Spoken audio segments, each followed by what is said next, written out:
राजधानी दिल्ली के पालम एक्सटेंशन में रहने वाले स्पोर्ट्स खिलाड़ी विनय सागवान ने ग्रीस में आयोजित केटलबेल चैंपियनशिप 2022 में सीएमएस रैंक हासिल किया।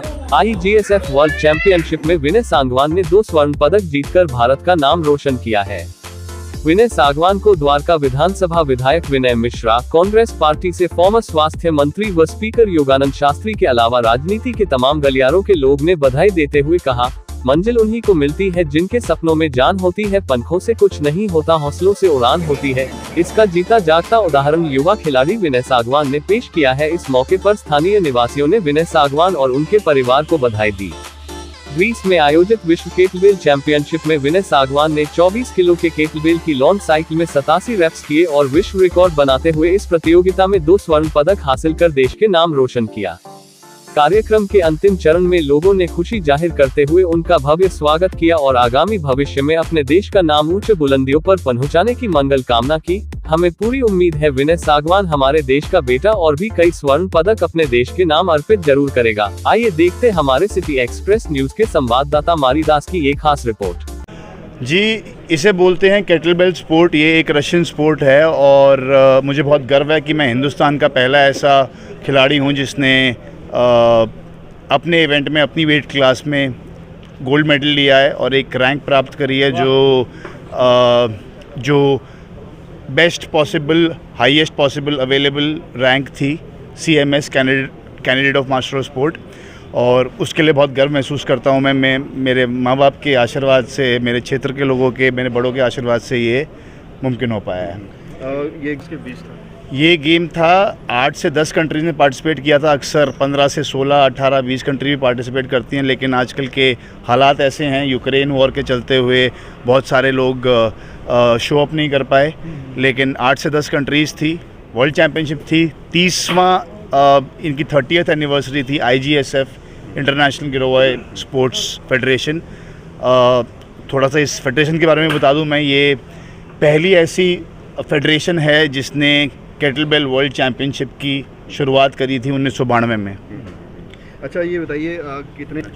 देखिए, मैं 2013-14 से इस खेल में हूँ और मेरा ये मानना है कि कोई भी गेम, किसी भी नेचर का जो स्पोर्ट होता है वो छोटा या बड़ा नहीं होता, सब में मेहनत लगती है।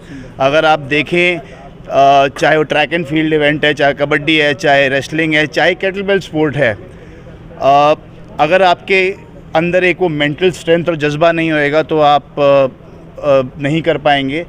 मेरी युवाओं से यही प्रार्थना है और यही सजेशन है, एडवाइस है कि कोई ना कोई एक स्पोर्ट पकड़ें और अपना 200% उसमें ज़रूर दें। ठीक है, बहुत अच्छा लग रहा है और चाहती हूँ कि भी और भी अच्छा, इससे अच्छा करे, देश का नाम हमेशा रोशन करता रहे, देश के काम आए, देश की सेवा करे। यही मैं सोच के यही प्रार्थना भगवान से करती हूँ। कोई पैसे की वो नहीं, बस ये है कि देश की सेवा इसके बाप ने की, इसके नाना ने की। इसके नाना भी फ्रीडम फाइटर थे, इसके पिताजी जो थे सैनिक थे, आर्मी में अफसर थे।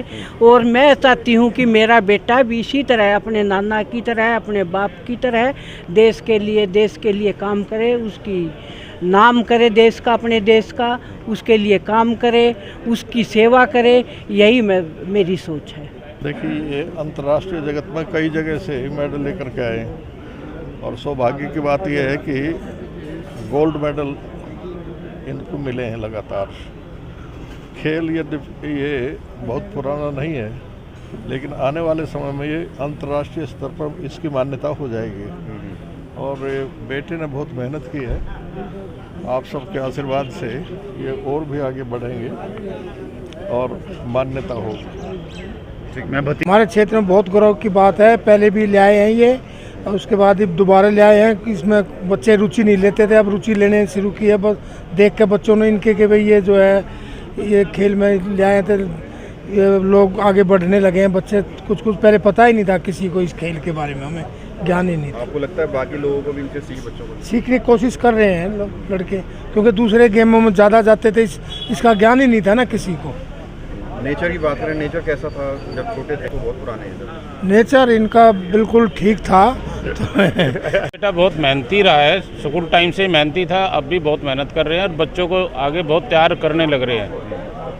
इतनी ज़्यादा मेहनत करके बच्चों को तैयार कर रहे हैं कि आगे बच्चे भी नए नए उसमें गेम में निकल रहे हैं। तो शुरू से ही आप इनको वर्ष से देख रहे हैं।